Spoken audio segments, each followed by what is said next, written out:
হচ্ছে অহিংসা। আমাদের সনাতন ধর্ম হচ্ছে সমস্ত মানব জাতির কল্যাণে কাজ করে। সে যে কোনো ব্যক্তি হোক, মানব জাতির কল্যাণে কাজ করাই আমাদের সনাতন ধর্মের একটা বৈশিষ্ট্য এবং একটা লক্ষ্য।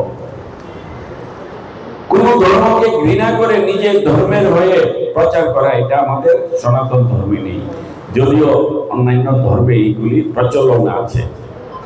আমাদের এই সনাতন ধর্ম কখনই ভিন্ন ধর্মকে প্রলোভন দেখিয়ে সনাতন ধর্মে সামিল করা, সেটা আমাদের ধর্মে কোথাও এই ধরনের কর্মকাণ্ডের লেখা নেই। কারণ এই সনাতন ধর্ম এটা প্রাচীন ধর্ম। বিশ্বের মধ্যে সর্বপ্রথমই ধর্ম নিয়ে যদি কোনো কথা বলতে হয় তাহলে এই সনাতন ধর্মের কথাই বলতে হয়। যে ধর্ম কখন সৃষ্টি হয়েছে বা এই সনাতন ধর্ম কে রচনা করেছে, সেটা কিন্তু আমাদের এই সনাতন ধর্মের সেই কোনো ইতিহাস নেই। কিন্তু অন্যান্য ধর্মের মধ্যে কিন্তু সেই ইতিহাস আছে।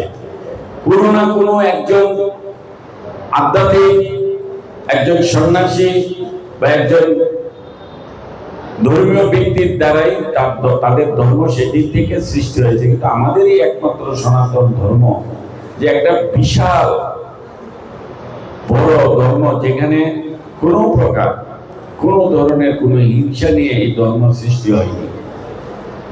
আমাদের ধর্মের মাধ্যমে সবচেয়ে বড় প্রাপ্য যে ধর্ম শিক্ষা দেয়